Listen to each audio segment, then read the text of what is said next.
में एक औरत टमाटर बेचने का काम करती थी। उसका नाम था मीरा। मीरा रोज सवेरे गांव के बाहर लगने वाली बड़ी सब्जी मंडी में जाके ताजे ताजे लाल टमाटर लाती और उन्हें गांव में घूम घूम कर बेचती। टमाटर ले लो, टमाटर, ताजे ताजे लाल लाल टमाटर, टमाटर ले लो। अरे मीरा, जरा आधा किलो टमाटर तो तोल दे। सिर्फ आधा किलो? आधा किलो में क्या होता है दीदी, कम से कम 1 किलो तो लो। ताजे ताजे लाल टमाटर है, बच्चों को खिलाओगी तो टमाटर जैसे लाल लाल हो जाएंगे। अच्छा ठीक है, 1 किलो दे दो। मीरा आगे चल पड़ती है। अरे मीरा बहन, जरा 1 किलो टमाटर तो तोल देना। क्यों नहीं भाई साहब, अभी लो। मीरा उस आदमी को 1 किलो टमाटर देके आगे बढ़ जाती है। धीरे धीरे गांव में घूमते घूमते उसके सारे टमाटर बिक जाते हैं और वो खाली टोकरा लिए घर आ जाती है। अरे वाह, आज तो अच्छी कमाई हो गई है। अगर ऐसे ही अच्छी कमाई होती रहेगी तो मैं जल्दी ही एक बड़ी दुकान खोल सकती हूँ। मीरा अपनी एक बड़ी सब्जी की दुकान खोलना चाहती थी, जिसके लिए वो पैसे जोड़ रही थी। अगले दिन मीरा जब सब्जी मंडी जाती है टमाटर खरीदने, तो उसे नजर एक दुकान के बाहर लगे टमाटर के ढेर पर पड़ी। टमाटर दिखने में अच्छे लग रहे थे, लेकिन कोई उन्हें खरीद नहीं रहा था। भैया, ये टमाटर कैसे हैं? इन्हें अलग से क्यों रखा हुआ है? बहन, ये टमाटर कुछ दिन पुराने हैं, ताजे नहीं। मैं इन्हें छटाई करके अलग निकाल देता हूँ। यदि किसी को कम कीमत पर ये टमाटर चाहिए होते हैं तो उसे दे देता हूँ, नहीं तो फेंक देता हूँ। यदि मुझे 20 किलो खरीदने हो तो कितने के पड़ेंगे? 20 किलो 300 रुपए में दे दूंगा। मैं ताजे टमाटर खरीदती हूँ जो मुझे 500 रुपए में 20 किलो के मिलते हैं, और यदि मैं ये कुछ पुराने टमाटर खरीदूं तो ये मुझे टमाटर ले लो, ताजे ताजे टमाटर, लाल लाल टमाटर खाओगे तो लाल जैसे हो जाओगे। ले लो टमाटर। अरे ओ मीरा, जरा 1 पाव टमाटर तो दे दे। क्या माँ जी, बस 1 पाव? कम से कम 1 किलो तो ले लो। अच्छा चल, एक काम कर, आधा किलो कर दो। मीरा बूढ़ी औरत को वो पुराने टमाटर उसी दाम में बेचती है जिस पर वो पहले बेचा करती थी। उस दिन भी मीरा को सभी टमाटर अच्छे दाम पर बिक जाते हैं। वो घर आकर पैसे गिनती है। अरे वाह, आज तो अच्छी कमाई हो गई है और पुराने टमाटर खरीदकर कुछ और पैसे भी बच गए। अब तो मैं जल्दी ही एक बड़ी सी दुकान की मालकिन बन जाऊंगी। मीरा के मन में लालच घर कर गया था। अब वो प्रतिदिन मंडी से पुराने टमाटर कम दाम पर खरीदकर गांव में अच्छे दामों पर बेचती, जिससे उसके पास पैसों की खूब बचत होती। एक दिन एक औरत मीरा से उसके टमाटर की शिकायत करती है। अरे ओ मीरा, आजकल कैसे टमाटर लाती है तू? ना उसमें रस है और ना ही स्वाद। टमाटर काटो तो कुछ बदबू भी आती है, जैसे पुराने टमाटर हो। अरे ऐसे कैसे हो सकता है? मैं तो मंडी से एकदम बढ़िया ताजे टमाटर लाती हूँ। आप तो बेकार ही मुझ पर इल्जाम लगा रही है। मेरे पास उत्तम टमाटर है, लेने हैं तो ले लो, नहीं तो आगे बढ़ो। धीरे धीरे लोग इसी तरह मीरा से उसके टमाटरों की शिकायत करने लगते हैं। वो उनसे भला बुरा कहती। एक दिन, टमाटर ले लो, ताजे ताजे लाल टमाटर। अरे नहीं चाहिए तुम्हारे टमाटर, चली जाओ यहाँ से। मंडी से सड़े गले टमाटर लाकर बेचती हो और कहती हो ताजे ताजे टमाटर। जाओ यहाँ से, कहीं और जाकर बेचना सड़े गले टमाटर। मीरा वापस घर आ जाती है। अब जब भी मीरा टमाटर बेचने जाती, लोग उसे टमाटर नहीं खरीदते, उल्टा उसे भला बुरा कहते। धीरे धीरे मीरा को अपनी गलती का एहसास होता है। वो मंडी से पहले की तरह ताजे टमाटर खरीद कर लाती है। टमाटर ले लो, ताजे ताजे लाल टमाटर। अरे बड़ी बेशरम हो तुम, फिर से वापस आ गई। तुमसे कहा था ना, कोई तुमसे टमाटर नहीं खरीदेगा। अब जाओ, चली जाओ यहाँ से। मुझे माफ कर दीजिए, मुझसे बहुत बड़ी गलती हो गई। मैंने आप लोगों का विश्वास तोड़ा है। मंडी से पुराने सड़े गले टमाटर खरीदकर आप लोगों को उचित दाम पर बेचती थी। मैं एक बड़ी सी सब्जी की दुकान खोलना चाहती थी। और इसलिए मेरे मन में लालच आ गया था और अपने लालच में मैंने अपने लोगों के साथ छल किया। मुझे माफ कर दीजिए, मैं अब कभी ऐसा नहीं करूंगी। अब से मैं ताजे टमाटर ही बेचूंगी। आप चाहे तो चक्कर देख लीजिए। गांव के कुछ लोग मीरा के लाए टमाटर चक्कर देखते हैं। हाँ, ये टमाटर तो ताजे हैं, लेकिन याद रखना, यदि फिर कभी तुमने हमारे साथ छल किया तो कोई तुमसे टमाटर नहीं खरीदेगा। नहीं नहीं, फिर कभी ऐसी गलती नहीं होगी। सब लोग मीरा से टमाटर खरीदते हैं और मीरा खुशी खुशी घर वापस आ जाती है। दूर कहीं एक गांव में एक मेहनती लोहार रहता था। उसका नाम राम प्रसाद था। वो दिन रात बहुत मेहनत करता था और खेती करने के औजार बनाता था। उसका एक छोटा सा खुशहाल परिवार था, जिसमें उसके 2 बच्चे और एक बीवी थे। एक दिन सुबह सुबह राम प्रसाद ने अपनी पत्नी से कहा, सुनो, जरा जल्दी से कुछ रोटियां बना दो, मैं बाजार के लिए निकल रहा हूँ और लगता है मुझे आने में आज रात हो जाएगी। थोड़ी देर बाद खाने के सामान और पानी लेकर वो बाजार की ओर निकल गया। बाजार का रास्ता एक घने जंगल से होकर गुजरता था। कुछ दूर जाने के बाद राम प्रसाद ने देखा कि एक बूढ़ा आदमी भगवान का नाम जप रहा था और जोर जोर से हंस भी रहा था। वो उनके पास गया और बोला, बाबा जी, क्या बात है, आप इतना क्यों हंस रहे हो? तब बाबा ने बोला, अरे बेटा राम प्रसाद, आओ, मैं तुम्हारा ही इंतजार कर रहा था। राम प्रसाद चौंक जाता है। बाबा जी कहते हैं, राम प्रसाद, क्या तुम अपने खाने में से थोड़ा सा खाना मुझे खिला सकते हो? मुझे बहुत भूख लगी है। राम प्रसाद खुशी से जवाब देता है, क्यों नहीं बाबा जी। और राम प्रसाद पोटली में से कुछ रोटियां निकालकर बाबा को खाने के लिए दे देता है। कुछ देर बाद बाबा ने राम प्रसाद से और रोटियां मांगी और राम प्रसाद ने अपने हिस्से की रोटियां भी उन्हें दे दी और बाबा से विदा लेकर वो बाजार की ओर निकल पड़ा। कुछ दूर जाने के बाद बाबा ने पीछे से आवाज दी, राम प्रसाद, ओ राम प्रसाद, तुमने तो सारी रोटियां मुझे खिला दी, अब तुम क्या खाओगे? राम प्रसाद ने जवाब दिया, बाबा जी, आप मेरी फिक्र मत करिए, मैं बाजार की ओर ही जा रहा हूँ। मैं वहाँ किसी दुकान से खा पीकर अपना पेट भर सकता हूँ। आप बिल्कुल निश्चिंत रहिए। राम प्रसाद की ऐसी बात सुनकर बाबा जी खुश हो जाते हैं और राम प्रसाद को एक हथौड़ा देते हैं और कहते हैं, ये लो, ये तुम्हारे बहुत काम आएगा और ये तुम्हारी बहुत मदद भी करेगा। ये देखकर राम प्रसाद चौंक जाता है और पूछता है, इस हथौड़े को आप मुझे क्यों दे रहे हैं बाबा जी?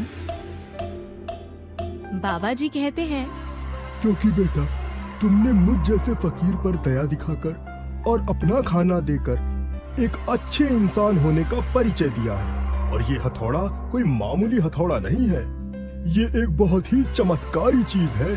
इसे मुझे मेरे गुरुजी ने दिया था और अब ये मैं तुम्हें दे रहा हूँ। कभी भी इसका गलत इस्तेमाल मत करना और इसे कभी किसी गलत हाथों में मत पड़ने देना। ये कहकर बाबा जी अचानक गायब हो जाते हैं। ये सब देखकर राम प्रसाद वो हथौड़ा लेकर बाजार की ओर निकल पड़ता है। दूसरे दिन से राम प्रसाद हथौड़ा लेकर अपनी दुकान करने लगा। जब वो हथौड़ा किसी लोहे पर पड़ता तो अपने आप बर्तन में बदल जाता।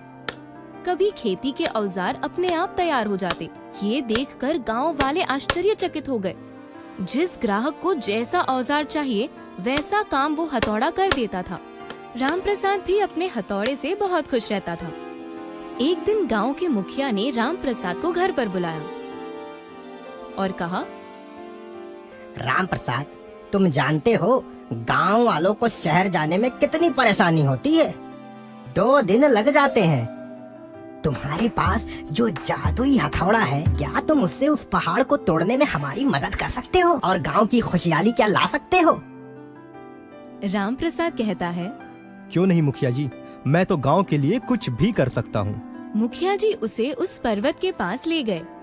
राम प्रसाद ने अपने जादुई हथौड़े को आदेश दिया, हे जादुई हथौड़े, जाओ और उस पर्वत के छोटे छोटे टुकड़े कर दो। हथौड़ा वहाँ से उड़ता है और देखते ही देखते पहाड़ को कुरेद डालता है। जल्दी ही गांव के लोगों ने उस जगह पर पानी और मिट्टी डालकर एक सुंदर रास्ता तैयार कर दिया। मुखिया जी ने राम प्रसाद को शाबाशी देते हुए कहा, आज तुम्हारी वजह से यह मुश्किल काम सफल हो गया। पूरे गांव को तुम पर नाज है। घर आकर राम प्रसाद के मन में एक बात आती है। वो सोचता है, पहली बात तो ये है कि मेहनत का काम तो हथौड़े ने किया, और दूसरी बात ये है कि नई सड़क का जो लाभ होगा वो पूरे गांव वालों को मिले, तो फिर इसमें मेरा क्या फायदा है। हताश होके वो दोबारा जंगल की ओर प्रस्थान करता है। थोड़ी दूर चलने के बाद राम प्रसाद को फिर से वो बूढ़ा आदमी वहीं मिलता है। राम प्रसाद उस बूढ़े आदमी को अपनी पूरी कहानी बताता है। कहानी सुनकर बूढ़ा आदमी राम प्रसाद को हथौड़े की वास्तविकता समझाते हुए कहता है, हथौड़े का प्रयोग बल से नहीं बुद्धि से होता है। वो राम प्रसाद को समझाता है कि हथौड़े की एक नहीं अनेक काम और फायदे हैं। इसके बाद से राम प्रसाद समझता है कि उसका उपयोग कैसे करना है। वो अपने हथौड़े का उपयोग सिर्फ खेती के औजार नहीं बल्कि अलग अलग चीजें बनाने में और तोड़ने में करने लगा, और बर्तन बनाने आदि काम करते करते देखते ही देखते राम प्रसाद एक अमीर आदमी बन गया और उसका अपना सपना पूरा हो गया। तो बच्चों, आज हमने क्या सीखा? हमारे पास जो चीजें होती है उसका मोल हमें पहचानना चाहिए।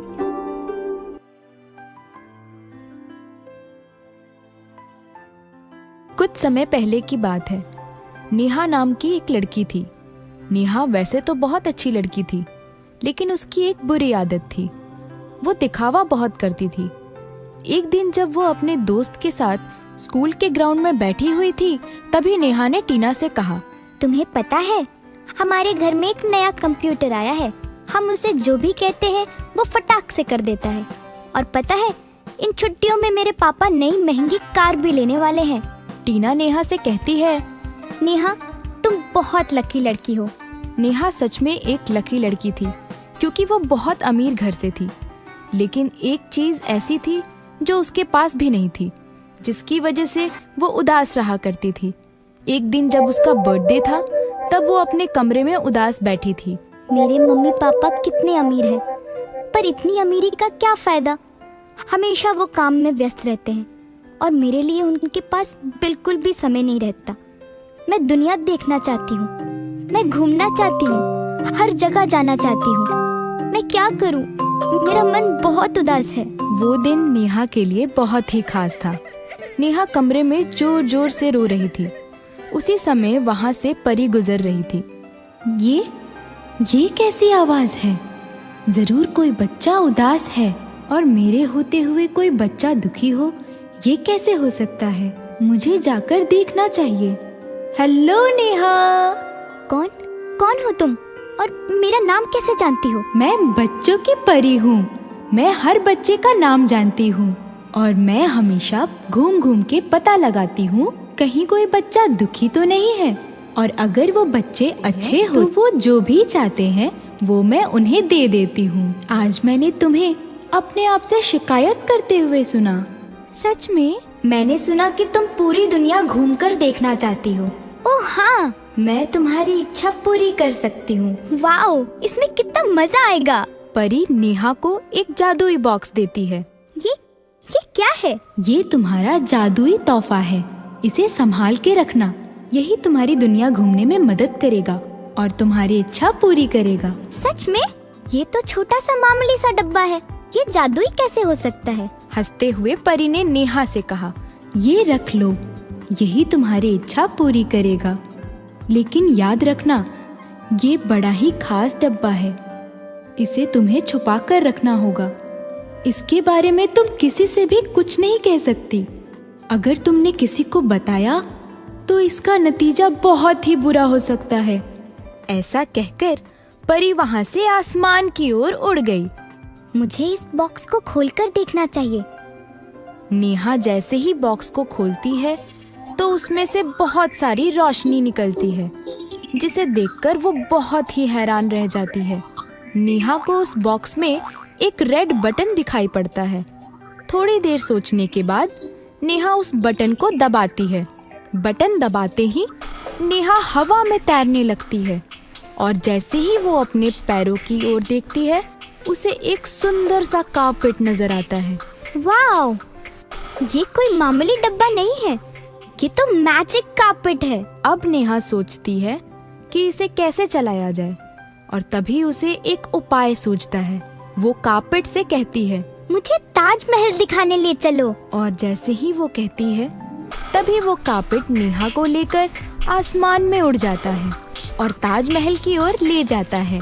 नेहा ये देखकर खुश हो जाती है। वाओ, मैं तो सच में ताजमहल पहुंच गई। और इसी तरह नेहा रोज रात को नई नई जगह घूमने जाती। नेहा की सारी इच्छा पूरी हो गई। अगले दिन जब नेहा स्कूल गई तो उसकी सहेली टीना ने कहा, नेहा, तुम्हें पता है इस छुट्टियों में हम शिमला जा रहे हैं। नेहा मन ही मन सोचती है कि इसे क्या पता कि मैं तो पूरी दुनिया घूम चुकी हूँ। नेहा को कालीन की बात बताने का मन करता है और वो जादुई परी की बात भूल जाती है। तुम्हें पता है मेरे पास एक जादुई कालीन है जिससे मैं पूरी दुनिया घूम चुकी हूँ। ये सुनकर नेहा की सहेली हंसने लगती है। चलो मैं तुम्हें दिखाती हूँ।